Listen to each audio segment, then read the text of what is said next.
El olor del café recién hecho se mezclaba con el eco de un silencio incómodo mientras organizaba unos papeles en la oficina, intentando ignorar el dolor punzante en la espalda. Me llamo Laura, tengo 30 años y vivo en Madrid, donde mi vida parecía rutinaria pero estable, casada desde hace 6 años con Javier y trabajando como auxiliar administrativa en una empresa pequeña y gris, igual que mis días. Al principio, él era atento, protector, cariñoso, el hombre que toda mujer creía desear. Pero en los últimos meses, como si un velo hubiera caído, empecé a ver grietas en la fachada, palabras frías, ausencias largas, miradas vacías. Ahora, con 8 meses de embarazo y el cuerpo cansado de esperar cariño, me siento como una extraña en mi propia casa. Cada mañana era una lucha contra el peso de mi cuerpo y el peso de su indiferencia, con dolores que subían desde los riñones y una ansiedad que no me dejaba respirar. Javier llegaba tarde, sin dar explicaciones, y cuando lo hacía ni siquiera me preguntaba si el bebé se había movido ese día, si necesitaba algo, si me sentía bien. Intenté culpar al estrés, al trabajo, al cansancio, intenté justificar lo injustificable mientras me aferraba a la esperanza de que todo pasaría. Pero en el fondo, muy dentro de mí, una verdad punzante empezaba a gritar: él ya no estaba conmigo, no como antes, no como debía. Y cada noche, al acostarme sola en una cama donde él dormía de espaldas, esa certeza me apretaba el corazón. Antes me acompañaba a las revisiones con una sonrisa, como si el mundo entero se iluminara con la idea de ser padre, pero ahora no se dignaba ni a preguntarme si necesitaba ayuda para ponerme los zapatos. Su ausencia no era solo física, era emocional, era como si hubiera mudado el alma sin avisarme. Mi madre, con su sabiduría curtida por la vida, ya lo había dicho cuando lo conoció: ese hombre tiene otra cara que aún no has visto, hija. Yo la había ignorado, enamorada, confiando en un amor que ahora se resquebrajaba como cristal bajo el peso de la realidad. Y mientras mi vientre crecía, su amor desaparecía sin dejar rastro. Estaba cortando calabacines para la cena cuando lo vi entrar con una expresión que no conocía, sin saludar, sin rodeos, soltó: tengo otra mujer y me voy con ella. El cuchillo se me cayó de las manos y durante unos segundos el silencio se hizo tan espeso que apenas podía respirar. Su tono fue tan frío, tan ajeno, que me dejó paralizada, como si hablara de una mudanza cualquiera. Sentí un movimiento fuerte en mi vientre, como si mi hijo reaccionara al dolor que me cruzaba el pecho. En ese instante supe que ya no había marcha atrás, se acababa lo que yo creía que era mi hogar. Sin un gesto de culpa, sin una pizca de empatía, sacó un fajo de billetes del bolsillo y lo tiró encima de la mesa con desdén: espero que al menos no mueras de hambre en los próximos meses. No era una ayuda, era una sentencia, una forma de aplastarme como si yo fuera una carga que por fin podía quitarse de encima. Me sentí rebajada a una indigente, a una mujer abandonada a su suerte. Tragué saliva con dificultad, con el estómago revuelto, luchando por no desmoronarme delante de él. Él, en cambio, parecía aliviado, como si por fin se hubiese quitado una máscara.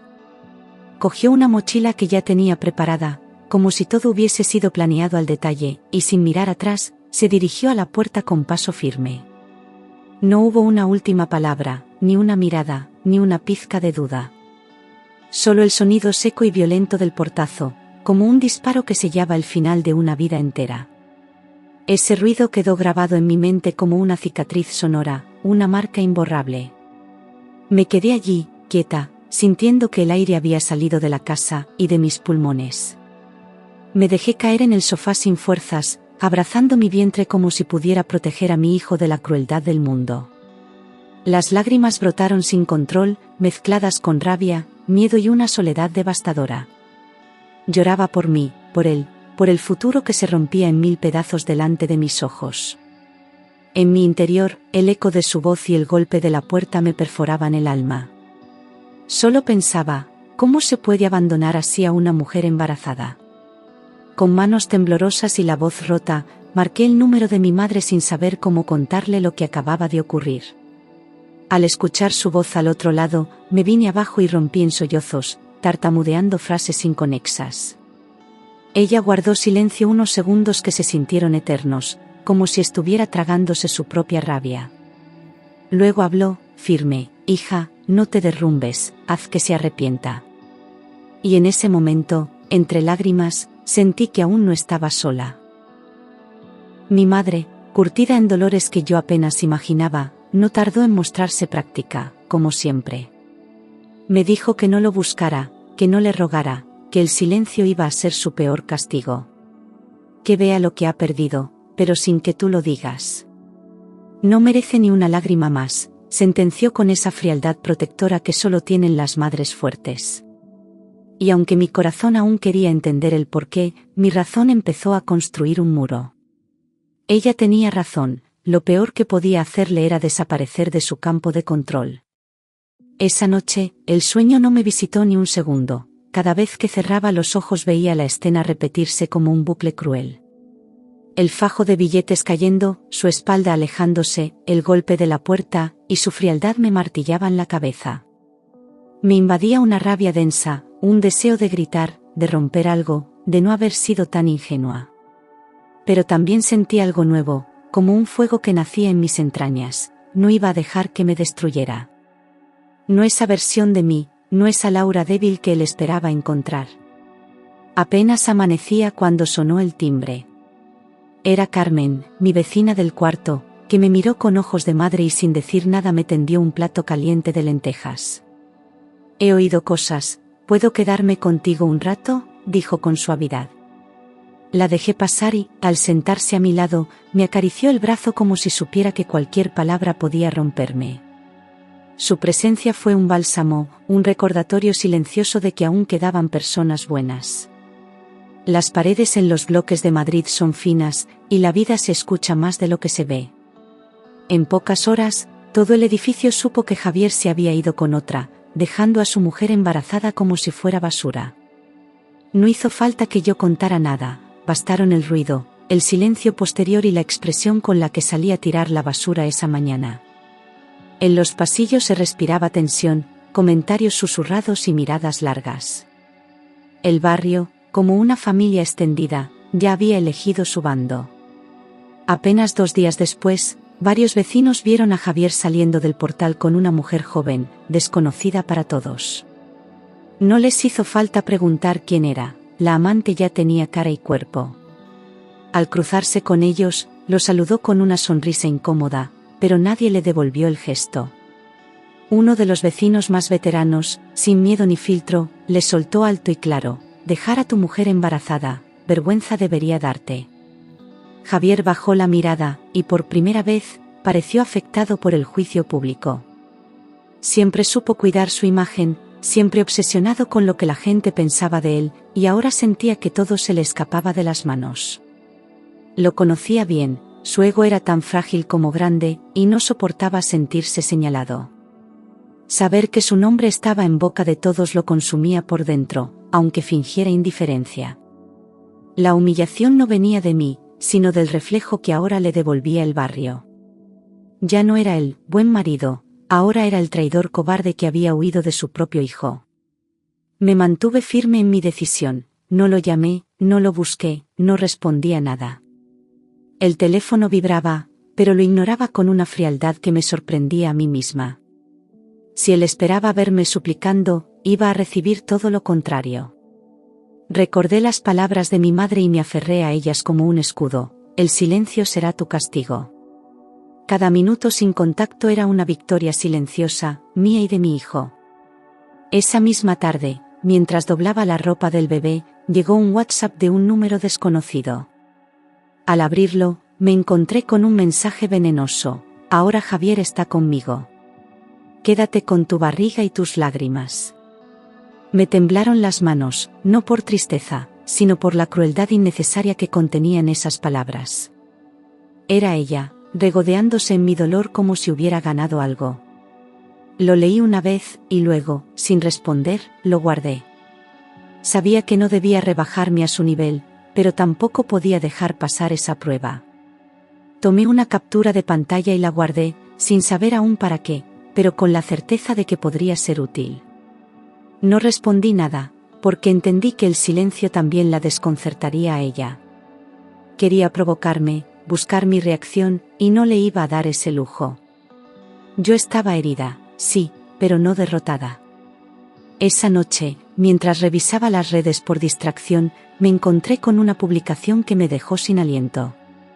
Un antiguo compañero de Javier había escrito en su muro: «Hay hombres que no merecen llamarse padres». No mencionaba nombres, pero todos sabían a quién se refería. Los comentarios no tardaron en aparecer, todos en la misma dirección, todos dejando claro que ya no tenía dónde esconderse. En Madrid, el mundo digital es tan rápido como la lengua de un portero.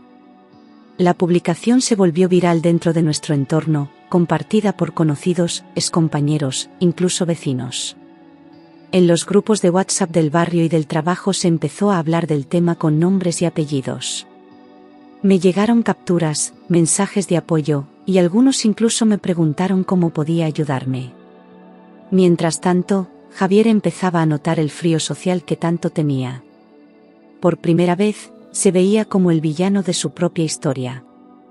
En su trabajo, la cosa no tardó en escalar.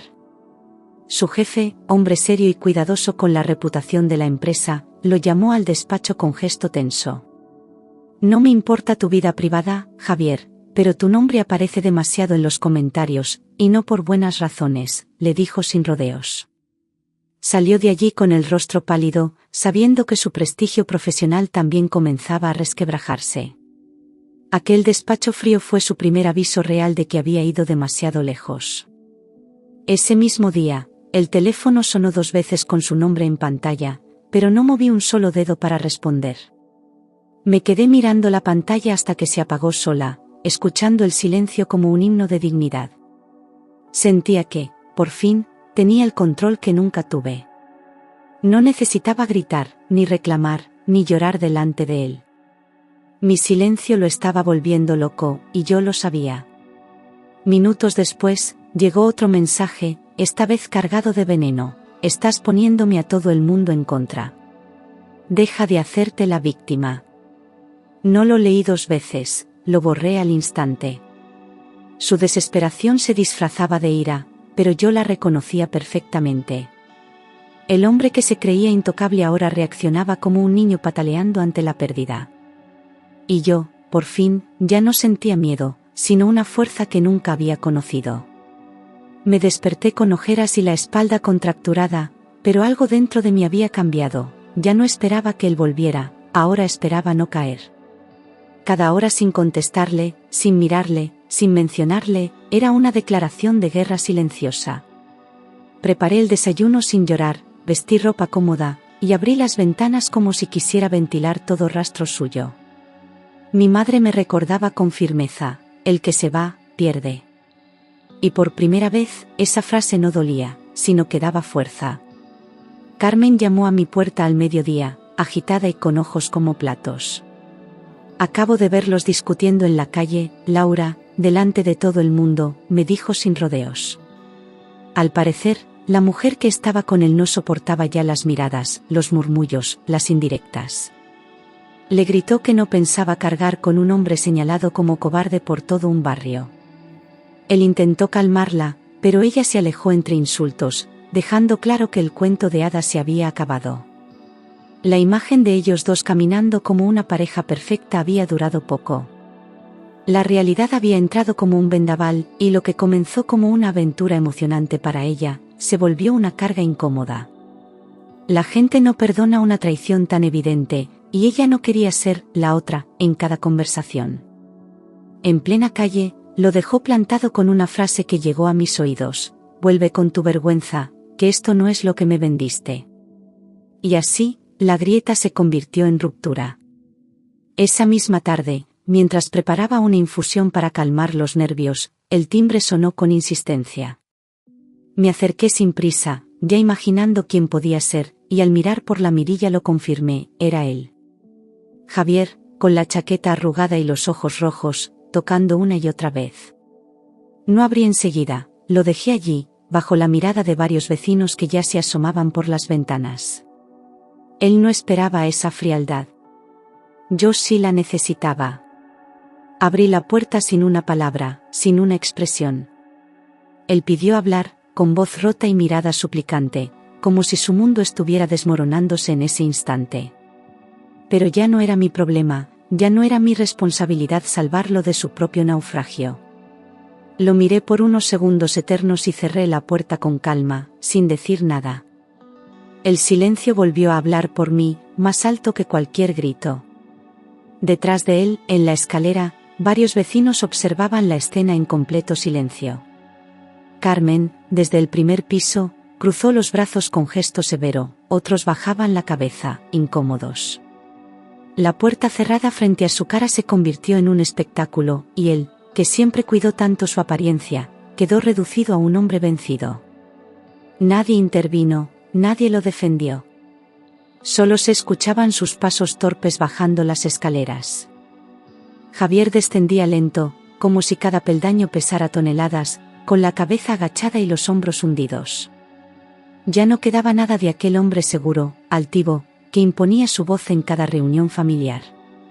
Lo vi por la mirilla tambalearse como si el mundo se le hubiera caído encima, y por un instante sentí compasión. Pero fue solo un segundo, la dignidad que me había arrebatado durante meses no le daba derecho a mi piedad. No después de todo lo que destruyó. No respondí a ninguno de los mensajes que me envió esa noche ni al audio que duraba más de 3 minutos. Lo escuché a medias, promesas, lamentos, excusas, frases sueltas que antes me habrían desgarrado. Ahora solo eran ruido. Apagué el móvil y me acosté sin culpa, con una tranquilidad que no sentía desde hacía meses. Entendí que el silencio seguía siendo mi mejor escudo y su peor condena. A la mañana siguiente, algo había cambiado en el aire, el barrio estaba más tranquilo, mi respiración también. Me senté a desayunar con mi madre, y por primera vez en días, sonreí sin tener que fingir.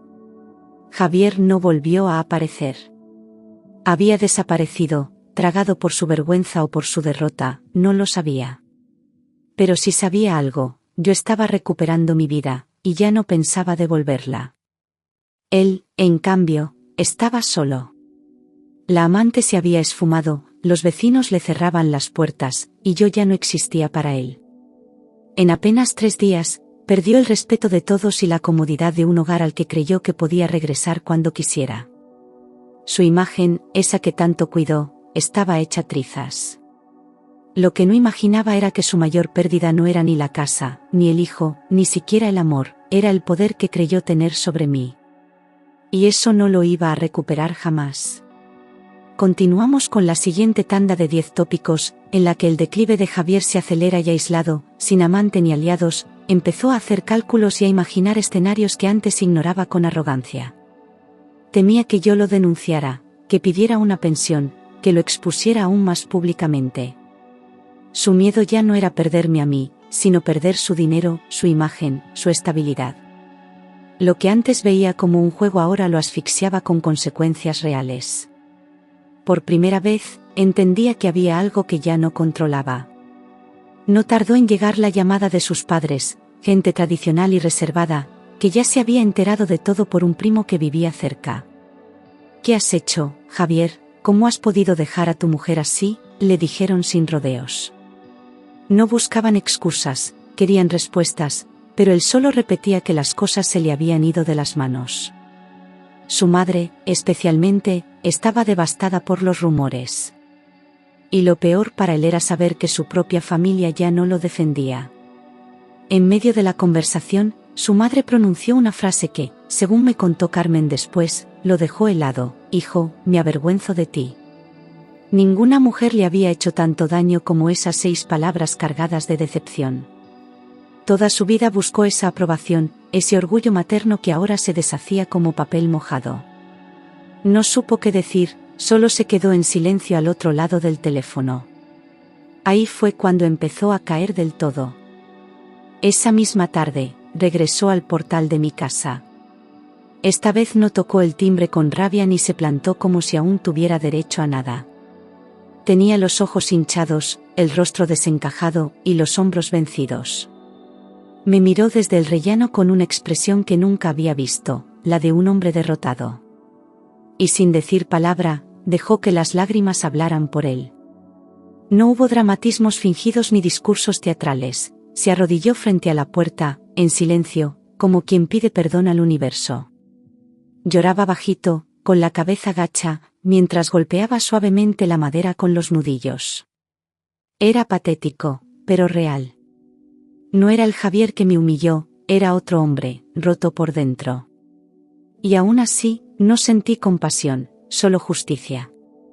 Cuando por fin habló, su voz era temblorosa, apenas un susurro entrecortado. Laura, me equivoqué, por favor, no me dejes solo. Me pidió que le diera otra oportunidad, que pensara en el bebé, que no lo borrara de nuestras vidas. Dijo que había sido un cobarde, que todo se le había ido de las manos, que se arrepentía. Pero para mí, esas palabras llegaban tarde, vacías, como monedas falsas. Él buscaba consuelo. Yo ya había encontrado fuerza. Abrí la puerta solo unos centímetros y me quedé mirándolo en silencio, como si necesitara confirmar que era él quien estaba ahí, suplicando. Lo observé sin odio, pero sin ternura, con una frialdad que yo misma no sabía que tenía. No hice un solo gesto, no pronuncié una sola palabra. Solo mi presencia, firme y en paz, fue suficiente para hacerlo tambalear. Y cuando sus ojos buscaron una señal de esperanza, le di la espalda. Cerré la puerta con lentitud, con decisión, susurrando solo una frase antes de que el cerrojo sonara: ahora sabes lo que es quedarse sin nada. Y esas palabras, dichas con calma, no con rabia, fueron la sentencia final. No grité, no insulté, no lloré, cerré el capítulo delante de él. Sentí que algo se sellaba, que algo por fin terminaba. Y en ese gesto, me liberé del todo. El sonido seco del portazo no fue un estallido de ira, sino una declaración de independencia. No era venganza, era justicia emocional. No volví a mirar por la mirilla, no esperé que se fuera. Volví a la cocina, puse agua a calentar y respiré con una paz que no conocía desde hacía mucho tiempo. Aquel portazo no cerró la puerta de casa. Cerró la puerta de mi pasado. En la escalera, el silencio era absoluto. Varios vecinos habían presenciado la escena desde los rellanos, desde las puertas entreabiertas. Carmen, con lágrimas en los ojos, bajó y se quedó junto a mí sin decir palabra, como una testigo de algo grande. Nadie se rió, nadie comentó, pero todos entendieron lo que había ocurrido. En ese edificio, desde ese momento, ya nadie dudaba de quién era la víctima, y quién era el cobarde. Javier bajaba las escaleras tambaleándose, con la camisa fuera del pantalón y la dignidad hecha pedazos. Carmen lo miraba desde arriba con una mezcla de lástima y desprecio, como si no pudiera creer que ese fuera el mismo hombre que un día se paseó con soberbia por el edificio. Al llegar al portal, tropezó con el felpudo, pero nadie se movió para ayudarle. Él, que antes caminaba con el mentón alto, ahora no sabía dónde esconder la cara. La caída no era física, era total. Carmen entró en mi casa sin pedir permiso, me abrazó con fuerza y dijo al oído: nunca más te humillará. Lo has vencido sin una palabra. Su voz temblaba de emoción contenida, como si lo que había presenciado no fuera una simple escena doméstica, sino una lección de vida. Yo, todavía en shock, asentí en silencio, sabiendo que algo había cambiado para siempre. No solo yo lo había enfrentado, lo había hecho delante de todo el mundo. Y eso, en un barrio como el mío, valía más que cualquier denuncia. Me miré en el espejo esa noche y no vi a la misma mujer de hacía 3 días. No vi a la embarazada abandonada, ni a la esposa humillada, ni a la víctima. Vi a una mujer fuerte, serena, con la mirada firme y los pies plantados en su sitio. Había recuperado algo que creía perdido, el control de mi propia historia. Y entendí que el amor propio no se llora, se construye. El móvil sonó un par de veces más esa noche, pero ya no me afectaba. No me molesté en mirar si era él, porque ya no esperaba nada. El silencio era mi respuesta, y ese nuevo poder no necesitaba confirmación. Apagué el teléfono y lo guardé en un cajón como quien encierra una etapa que ya no aporta nada. No era castigo, era sanación.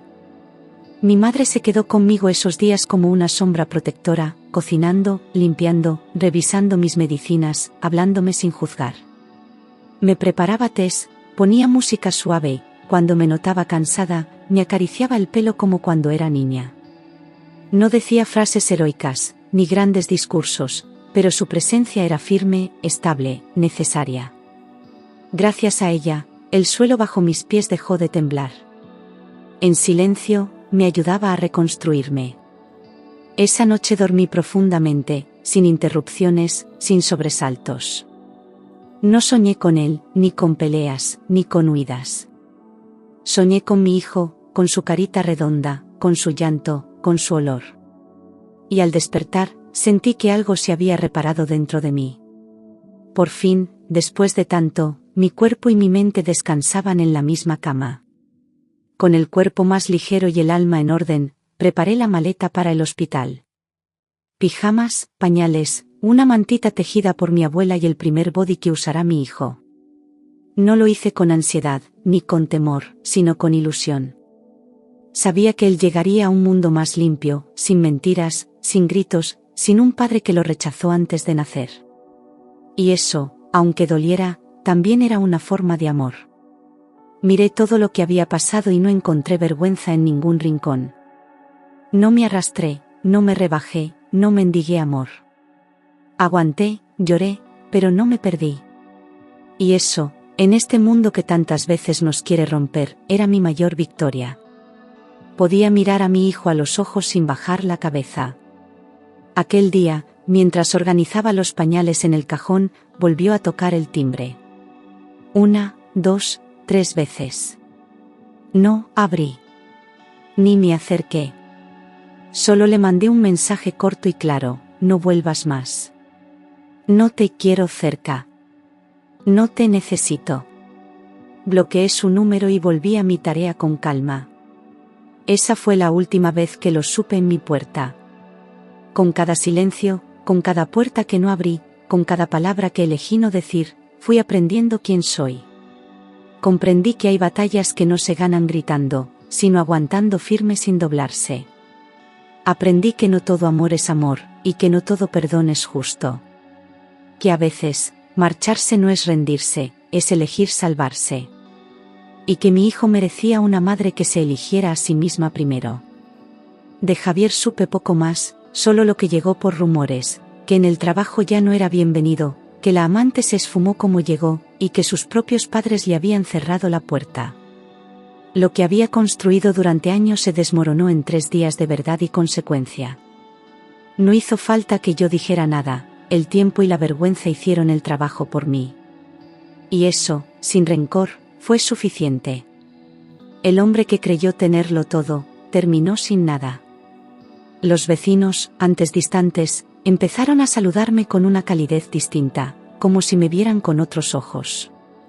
Carmen me traía bizcochos, el portero me ayudaba con las bolsas, y hasta la señora del sexto me ofreció ropa para el bebé.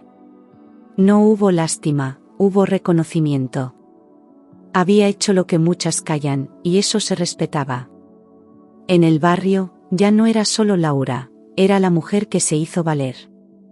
Cada vez que acariciaba mi vientre sentía una conexión profunda, una promesa entre los dos.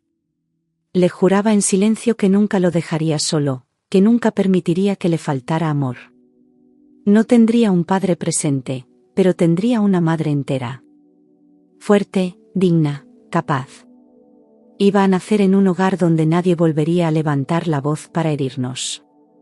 No necesité abogados, ni gritos, ni venganzas.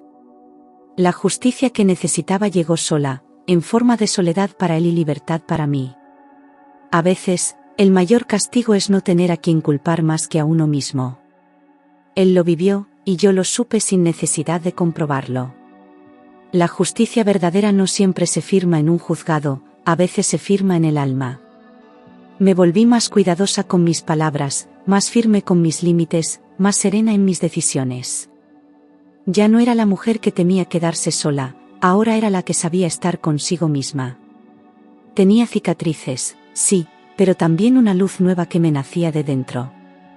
Había enterrado el miedo y sembrado en su lugar algo más valioso, respeto por mí. Era otra, y nunca volvería a ser menos. Volví a mirarme al espejo sin esquivar mi reflejo. Me peiné con calma, me vestí sin prisa, me puse colonia solo para mí. Ya no necesitaba que nadie me dijera que valgo, lo sabía. Había atravesado el dolor más profundo y había salido con la cabeza en alto. El amor propio ya no era un ideal lejano, era mi nueva forma de vivir. En apenas 3 días, lo vi de rodillas, derrotado, deshecho. Lo mismo que yo estuve por dentro durante semanas, él lo vivió en público, sin refugio. El ciclo se cerró no con venganza, sino con dignidad. Yo no lo destruí, él se encargó de hacerlo solo. Y al final, entendí, no se trataba de ganarle a él, se trataba de volver a mí. Ya no quedaban dudas, ni nostalgia, ni espacio para «y sí». Él no volvería a tocar mi puerta, y yo no volvería a abrirla. No había perdón, no había segunda oportunidad, no había marcha atrás. A veces, para sanar, hay que cerrar con llave. Y yo lo hice con todo el corazón. Solo pensaba en una cosa, mi hijo.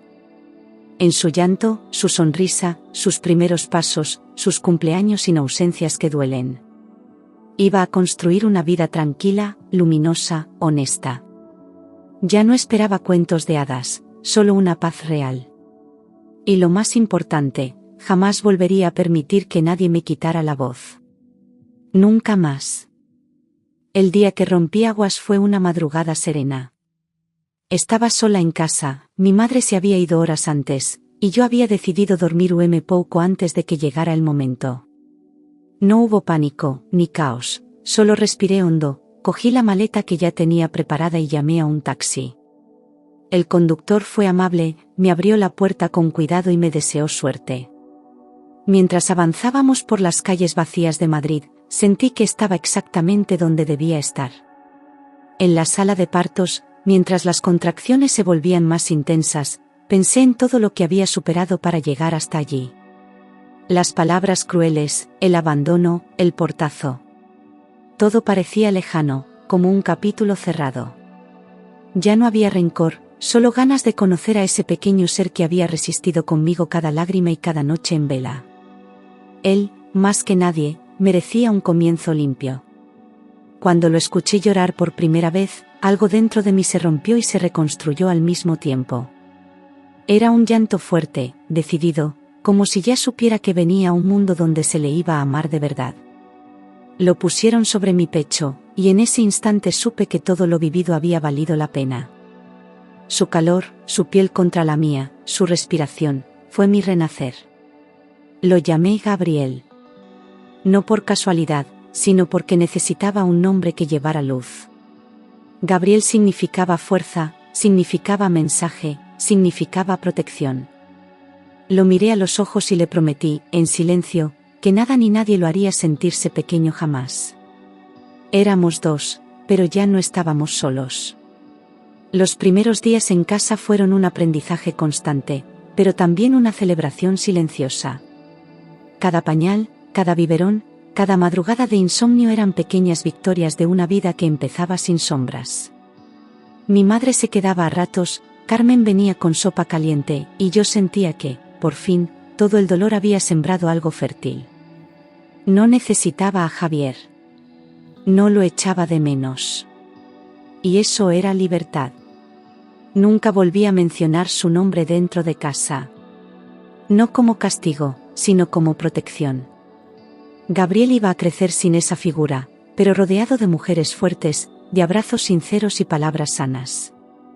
No haría falta llenar ningún vacío, porque en nuestro hogar no había huecos, solo amor real. Un amor que no abandona cuando más se le necesita. Cada vez que salía con el carrito por el barrio, los vecinos me saludaban con respeto. Algunos se ofrecían a cargar bolsas, otros solo sonreían con complicidad. Ya no era la abandonada, ahora era la que lo superó todo. Y aunque eso no me definía, sí me recordaba que había atravesado un incendio y había salido intacta. Había sobrevivido. Pero, más que eso, había renacido. Volví a trabajar meses después, con una nueva seguridad en mí misma. Ya no aceptaba miradas por encima del hombro, ni comentarios fuera de lugar. Sabía quién era, sabía lo que valía, y lo transmitía sin levantar la voz. Mi jefe me felicitó por mi regreso, y algunas compañeras me miraban como si quisieran tener mi coraje. Pero yo no era valiente, solo había aprendido a no permitir menos. Gabriel crecía sano, feliz, con carcajadas que llenaban cada rincón. Tenía los ojos claros como los míos y una risa que venía del alma. Cada vez que me abrazaba con sus bracitos pequeños, sentía que había ganado la mayor batalla sin necesidad de pelear. No contra Javier, sino contra mis propios miedos. Y esa era la mayor victoria. Nunca sabré si Javier pensó en nosotros alguna vez con arrepentimiento real. Tal vez sí, tal vez no. Pero eso ya no importaba. Porque mi historia no terminaba con él, ni empezaba con su traición. Mi historia empezaba con Gabriel, con cada paso que di para protegerlo y protegerme. Y si algún día él me pregunta cómo empezó su vida, le diré la verdad, con una madre que eligió ser libre.